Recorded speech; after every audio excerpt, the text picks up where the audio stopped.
தேர்தல் தேதியை அறிவித்த நிலையில் தேர்தல் விதிமுறைகளும் அமலுக்கு வந்திருக்கு.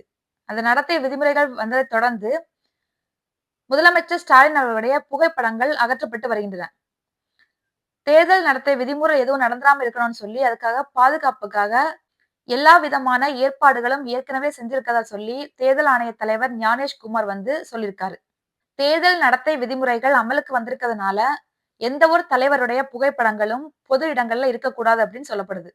வேட்புமனு தாக்கல் செய்யறதுக்கு என்னைக்கு தொடங்குதுன்னு பாத்தீங்கன்னா மார்ச் 30, 2026. வேட்புமனு தாக்கல் செய்ய கடைசி நாள் ஏப்ரல் 6, 2026. வேட்புமனு பரிசீலனை செய்ய ஏப்ரல் 7, 2026. வேட்புமனு திரும்ப பெற ஏப்ரல் 9, 2026.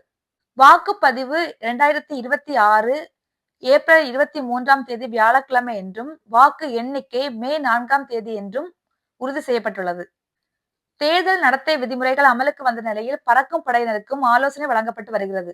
அரசு அலுவலகங்கள் மற்றும் பொது இடங்களில் ஏதேனும் தலைவர்கள் புகைப்படம் இருந்தால் அவற்றை மாற்றப்பட வேண்டும் என்று சொல்லப்படுது. தேர்தல் அறிவிப்பு நடத்தை விதிமுறைகள் என்னென்னு சொல்லி ஒண்ணா பார்க்கலாம். தமிழகம் உள்ளிட்ட 5 மாநிலங்கள் தேர்தல் தேதிகள் அறிவிக்கப்பட்டுள்ளது. தேர்தல் நடத்தை விதியின் கீழ் புதிய திட்டத்தை அறிவிக்கவும் அதற்கான நிதியை ஒதுக்கவும் மத்திய மாநில அரசுக்கு தடை விதிக்கப்படுகிறது. இனி மக்களை கவரக்கூடிய அளவில் எந்த ஒரு புதிய நலத்திட்டங்களோ சலுகைகளோ நிதி உதவிகளோ எதையுமே அறிவிக்க கூடாது. ஏற்கனவே அறிவிச்சிருந்தாலும் இதுவரைக்கும் ஆரம்பிக்காம இருந்ததுன்னா அதுக்கான எந்த ஒரு விஷயத்தையும் என்ன செய்யக்கூடாது.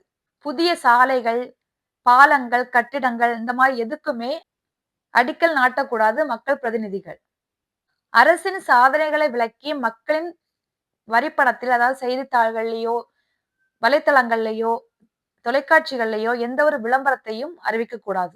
அரசு அலுவலகங்கள், பொது இடங்களில் ஆளுங்கட்சியினுடைய தலைவர்களோட புகைப்படங்கள் மறைக்கப்பட வேண்டும்.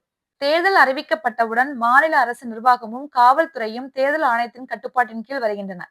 அதிகாரிகள் மற்றும் காவல்துறை அதிகாரிகளுடைய பணியிடம் மாற்றங்கள் தேர்தல் ஆணையம் மட்டுமே அதற்கான முடிவுகளை எடுக்கப்படும். அரசு துறை மற்றும் பொதுத்துறைகளில் எந்த ஒரு பணி நியமனமும் செய்யக்கூடாது.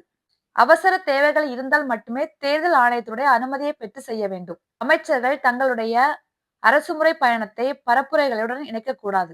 அரசு வாகனங்கள், விமானங்கள் அல்லது இயந்திரங்கள் பரப்புரைக்கு பயன்படுத்தக்கூடாது.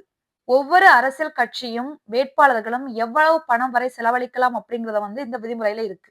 வாக்காளர்களுக்கு பணம் கொடுப்பது, லஞ்சம் கொடுப்பது, பரிசு பொருட்களை கொடுப்பது எல்லாமே இந்த விதியில தவறு என்று இந்த கட்டுப்பாட்டின் கீழ அந்த மாதிரி பண்ணியாச்சுன்னா அது மிகவும் சட்டவிரோதமானதுன்னு சொல்லி அறிவிக்கப்பட்டிருக்கு.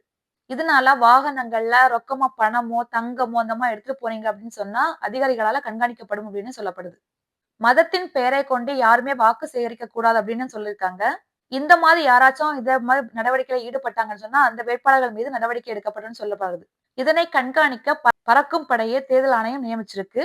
ஏதேனும் விதிமீறல் நடந்தால் பொதுமக்கள் சி-விஜில் செயலி மூலமா புகார்களை அறிவிக்கலாம் அப்படின்னு சொல்லியிருக்காங்க.